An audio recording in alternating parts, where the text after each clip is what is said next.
Welcome to another travel-inspired video about e-commerce marketing.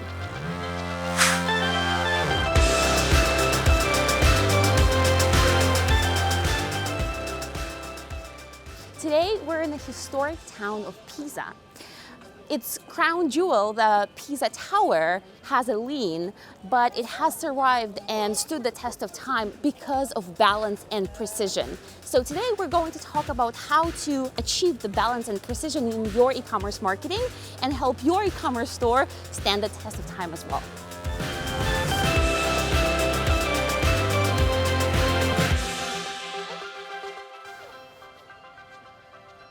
In the 12th century, Pisa was a powerful maritime republic, and so they needed to build something to show off their power and influence. So they built this Piazza dei Miracoli, or Piazza of Miracles. And likewise, if you're building an e-commerce store that you want to be an empire, your website needs to be that jewel that will attract all of the people from the internet to your store. So how do you build a website that attracts people and stands out just like this piazza? Obviously, it needs to be beautiful, but before the design, your UX, your user experience must be impeccable. It must be easy and delightful for people to do business on your store.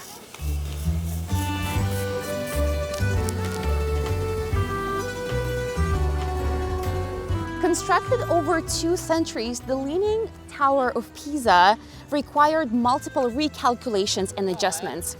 That teaches us that your e-commerce marketing and store and email marketing also require similar patience, precision, and recalculations. Look at this beauty. The tower began to lean during its construction due to a poorly laid foundation. In your e-commerce journey, a solid foundation is key. And that foundation is the right product, making sure that your people love your product, so the product market fit, the amazing UX design of your website, because your website is the main place where people are shopping and making purchases, and finally, the right mix of marketing channels, making sure that you're both driving traffic to your website and converting that traffic and also retaining those customers at a great rate. Okay, so if you're wondering what does that actually mean, let's see the examples of the 3 things that are foundational for your e-commerce store success. The product market fit, the UX of your website, and the right mix of marketing channels.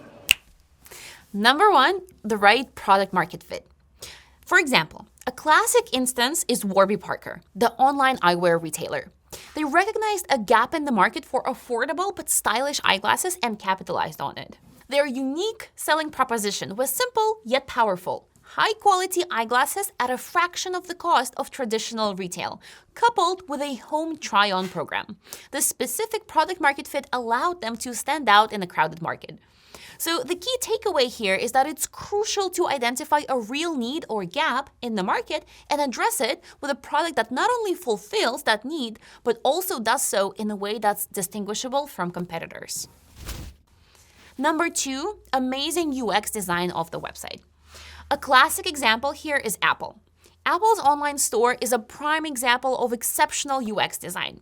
The site's layout is clean, intuitive, and visually appealing. It guides users smoothly from browsing to purchasing, with minimal steps and a clear, easy-to-navigate path. Product information is presented succinctly, and the checkout process is streamlined, reducing friction and enhancing the user experience. Look, everybody agrees that Apple's website is beautiful, probably even the Apple haters. However, what a lot of people overlook is that UX is thought through to the smallest detail. Go check it out right now. Go to apple.com and try to find a particular product or buy a product. And you'll find that doing both of those things is super easy. So that's what good UX means. The key takeaway here is that a website's UX should be user-centric, minimizing obstacles and simplifying the journey from landing on the site to making a purchase. This involves a deep understanding of the target audience's preferences and their online behavior. You can't get away without knowing that super deeply. Number 3, the right mix of marketing channels. An example that I love for this is the fashion brand ASOS. They excel in utilizing a mix of digital marketing channels very effectively. They leverage Instagram for brand awareness and engagement using influencer partnerships and visually appealing content.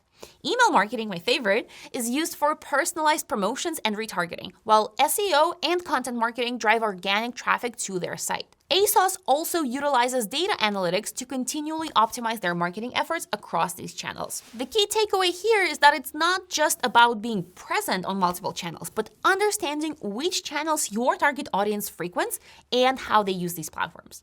A data-driven approach helps in fine-tuning the marketing strategy for maximum impact and ROI. All right, now let's get back to Pisa. And finally, my favorite lesson of the Leaning Tower of Pisa is that imperfections can be turned into advantages. I'm sure that when people were building it and the tower started to lean, they thought it was a disaster. But look at it in 2023. We're here at the end of the day and still there are crowds and crowds from all over the world of people who came here just to see this tower.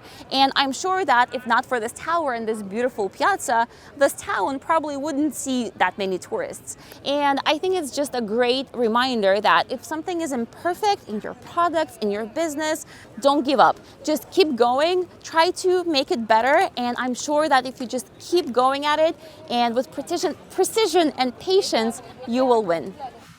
Now back to the classroom, folks. I wanted to give you some examples of actual imperfections that you might face in your journey and how to overcome or address them.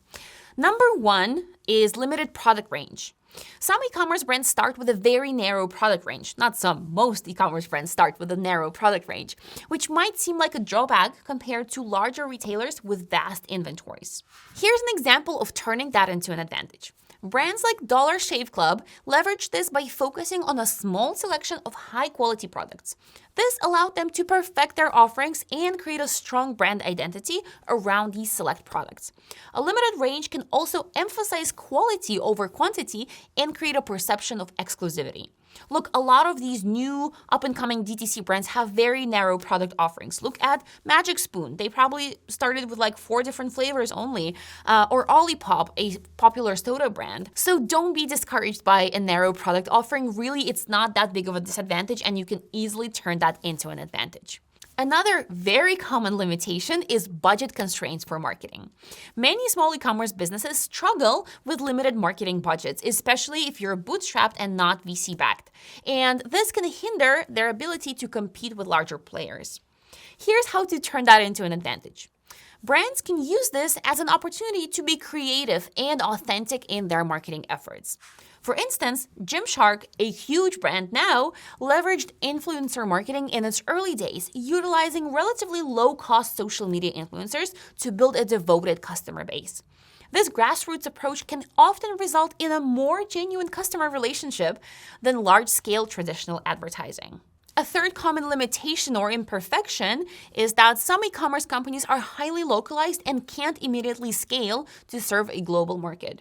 Here's how to turn that into an advantage.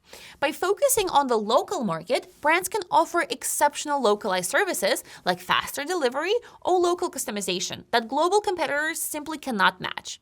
An example is how regional food delivery service like Talabat in the Middle East use their local knowledge to provide tailored services and build a loyal customer base.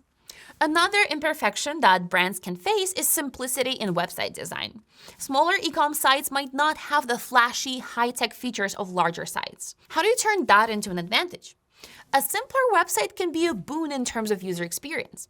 Brands like Everlane, known for its minimalist clothing line, reflects this philosophy in their website design as well. The site's clean, uncluttered layout makes it easy for customers to find products, understand their features, and make purchases without overwhelming them. This simplicity can improve site performance, enhance usability, and reduce decision fatigue for customers. Another potential imperfection or limitation is customer feedback and negative reviews. Oh my God, the first time you receive that super negative 1-star review can be really upsetting.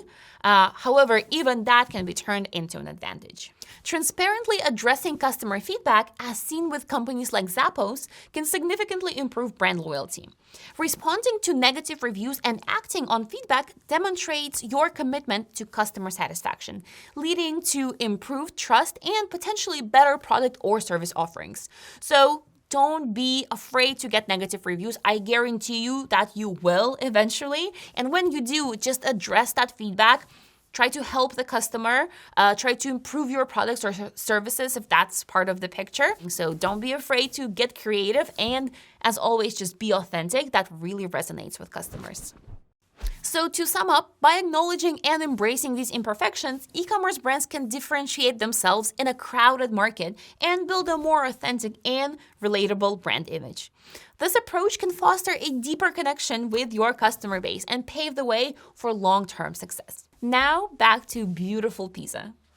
Despite its lean, the survival of the tower is a true testament to the precision and adjustments made over centuries. And just like with the Tower of Pisa, if your marketing mix is not working or if your product market fit is not perfect, it's just a sign that you need to look into it and rebalance and make some adjustments. Just look at this tower. Everybody thought it was doomed, and yet it survived centuries. And so can be true about your store.